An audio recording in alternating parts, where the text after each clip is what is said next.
Hello everyone, welcome back to my new vlog. तो कैसे हैं आप सभी। तो चलिए जी शुरुआत करते हैं इस नए व्लॉग की। तो आज मैं अपने व्लॉग बनाने की शुरुआत कर रही हूँ लगभग 3:30 पौने 4 के आसपास से।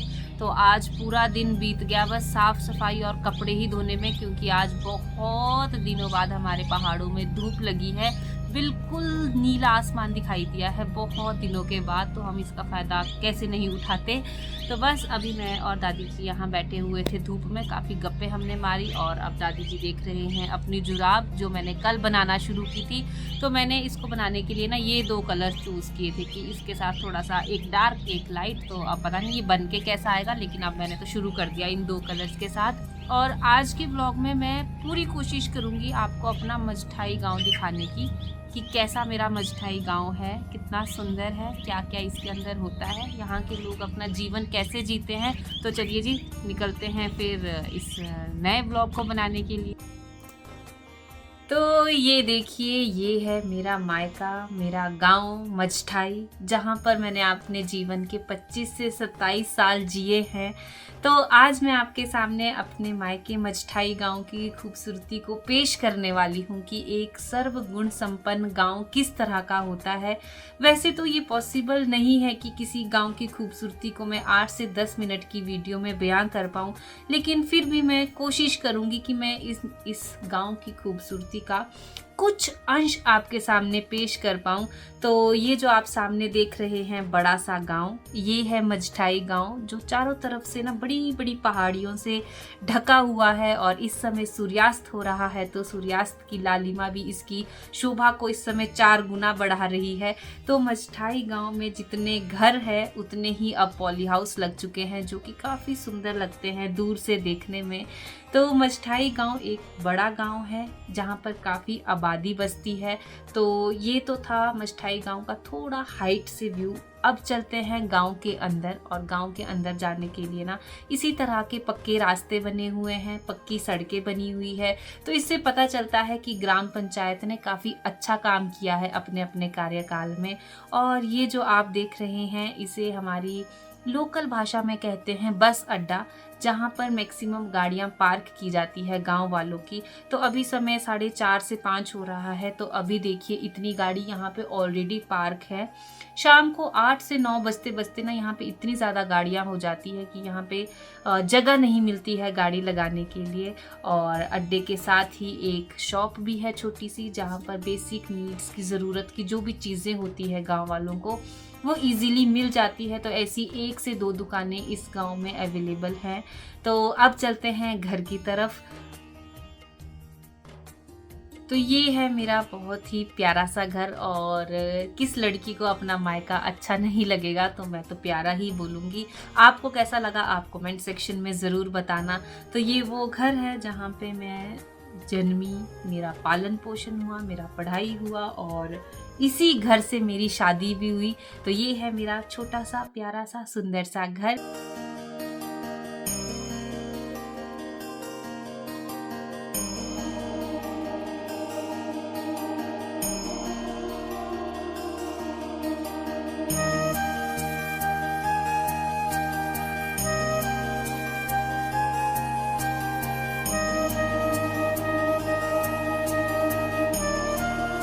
घर से 10 से 15 कदम की दूरी पर है बहुत बड़ा पानी का टैंक। और यहाँ पर जो ये जल स्रोत आप देख रहे हैं ना, जिसे हम तो कहते हैं नाले का पानी, तो ये है जो पूरे गांव की प्यास बुझाता है, पूरे गांव के खेतों की सिंचाई करता है। और ये देखिए इस समय भी पानी का फ्लो कितना ज़्यादा है। तो जैसे जैसे बरसात आएगी ना, तो ये पूरा जितना मुंह दिख रहा है ना आपको नाले का, उतना फ्लो यहाँ पे होता है। और यहाँ पे श्री ईश्वर चंद ये जो नाम लिखा हुआ है, ये है मेरे पापा का नाम। तो ये जब बना था तो इसमें उन लोगों के नाम लिखे गए हैं जिन जिन लोगों ने इसमें अपनी मतलब मेहनत की है, बनाया है, और इसको बनाने का समय भी यहाँ लिखा गया है। तो यहाँ पर इस स्थान पर सभी लोग आते हैं गांव के, अपने घर के लिए पीने का जल भरते हैं बर्तन में और लेके जाते हैं। जिनका गांव से घर थोड़ी दूर है, मतलब यहाँ से दूर है, उनके घर के लिए यहाँ से पाइप कनेक्ट होते हैं, तो वो अपने घर में ही टैंकियाँ भर लेते हैं और इसी के साथ ये पानी स्टोर होता है इस बड़े से टैंक में, जो काफ़ी साफ़ सुथरा आपको अभी दिखाई दे रहा है। खाली है क्योंकि पिछले दिनों में बारिश इतनी हुई है कि सभी के खेतों में नमी है, तो यहाँ पे अभी पानी स्टोर नहीं किया गया है, वरना अगर मिट्टी सूखी हो, खेत सूखे हो तो इस टैंक को पूरा भरा जाता है और बारी बारी सबके खेतों में सिंचाई की जाती है। तो ये जो आप पानी देख रहे हैं ना, ये बिल्कुल नेचुरल वाटर रिसोर्स का पानी है और ये आता है बिल्कुल मिट्टी के नीचे से छन के, जड़ी बूटियों वाला पानी है। काफ़ी हैवी पानी होता है, इसको पचाना भी हर किसी के बस की बात नहीं है क्योंकि बिल्कुल प्योर वाटर इसे कहते हैं। और इसी के साथ अगर थोड़ा सा मैं 5 कदम पीछे चलूँ अपने घर की तरफ, तो यहाँ पे आप देखिए कि एक छोटा सा टैंक भी बना हुआ है और ये देखिए जो नहर है ना, इससे पानी आ रहा है और ये जो छोटा टैंक है इसका इस्तेमाल गांव के लोग करते हैं अपने खेतों की सब्जियां धोने में। साफ़ सुथरी करके यहाँ से सब्जियां पैक की जाती है शिमला मंडी के लिए और यहीं पर इस टैंक में आस पड़ोस के पशु पानी पीने आते हैं, तो ये यूज़ होता है पशुओं को पीने के लिए और सब्जियां धोने के लिए। और थोड़ा सा ना यहाँ पे पानी भी डाइवर्ट कर देते हैं अगर फ्लो ज़्यादा हो आगे के लिए। तो ये देखिए जी, अब मेरे गांव का ना ये सेंटर ऑफ अट्रैक्शन है ये टैंक। मतलब अगर किसी को अपने घर की लोकेशन मुझे बतानी हो ना, तो मैं बोलती हूँ कि जो बड़ा सा टैंक है ना मझठाई गांव में, बस वहीं पर मेरा घर है। तो आप लोग ये सोच रहे होंगे कि इतना बड़ा टैंक है क्या और इतना बड़ा गांव है, तो गांव में बच्चे भी काफ़ी ज़्यादा होंगे, तो क्या कभी कोई दुर्घटना नहीं होती कि इस तरह से खुला टैंकी रहता है। तो इसी के सामने आप नीचे देखिए माता रानी का मंदिर है, तो माता रानी का आशीर्वाद ऐसा बना रहता है गांव वालों पर कि आज तक कभी भी ऐसी कोई घटना घटित नहीं हुई जिसका पछतावा गांव वालों को हो। तो अब माता रानी का नाम ले लिया है, तो चलिए जी फिर माता रानी के मंदिर में भी चलते हैं। और ये है दुर्गा माता का मंदिर, जहाँ पे आसपास के लोग सभी लोग पूजा पाठ करते हैं और गांव में अगर शादी हो तो नए दूल्हा दुल्हन यहाँ पर माता रानी का आशीर्वाद अवश्य लेते हैं, ताकि उनका जो मतलब शादी वैवाहिक जीवन है वो खुशी खुशी बीते। तो माता रानी की कृपा ना पूरे गांव वालों पर अच्छे से बनी रहती है।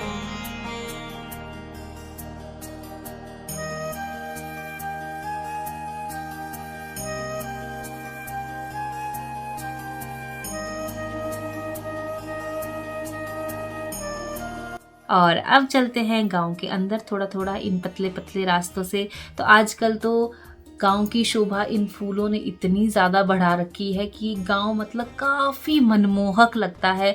और इसी तरह से आप आसपास लोगों के बगीचे देख सकते हैं, कहीं पर सेब के पेड़ लगे हैं, कहीं पर संतरे के पेड़ लगे हैं, कहीं पर पूरे के पूरे खेत हरे भरे दिखाई दे रहे हैं।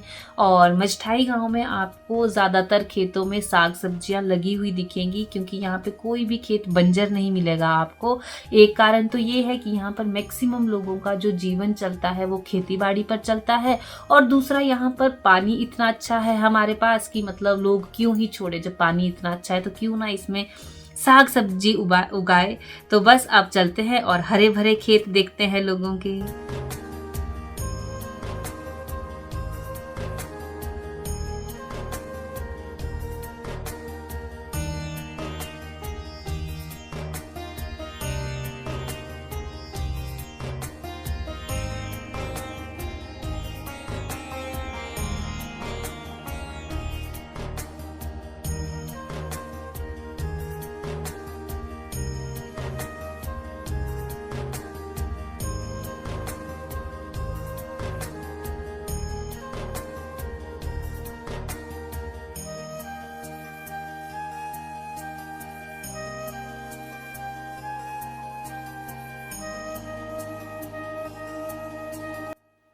और ये जो आप पानी की नहरें देख रहे हैं ना, तो इन नहरों में पानी उसी टैंक से आ रहा है जो मैंने अभी आपको दिखाया।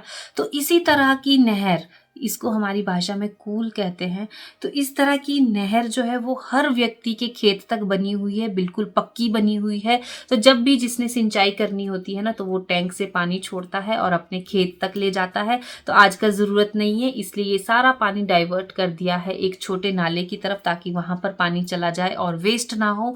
और अगर पानी की आवश्यकता ना हो तो देखिए इस तरह से नहर में काफ़ी सारे पत्ते भी इकट्ठे हो जाते हैं, अगर काफ़ी दिनों तक उस नहर का इस्तेमाल नहीं हो रहा है। तो जब कोई व्यक्ति पानी लेके आता है ना अपने खेत में, तो उसको 5 से 10 मिनट पहले इन पत्तों को हटाने के लिए जाना पड़ता है।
हिमाचल प्रदेश को आप मैक्सिमम लोग जानते होंगे कि हिमाचल प्रदेश को देवभूमि के नाम से भी जाना जाता है। तो ये जो आप सामने देख रहे हैं मेरे घर के सामने, ये है हमारे ग्राम देवता जी का मंदिर, जो कि अभी मतलब कंस्ट्रक्शन में है और आने वाले समय में ये एक काफ़ी सुंदर और भव्य मंदिर यहाँ पर बनने वाला है। तो ग्राम देवता जी का आशीर्वाद ग्रामवासियों पर बना रहे।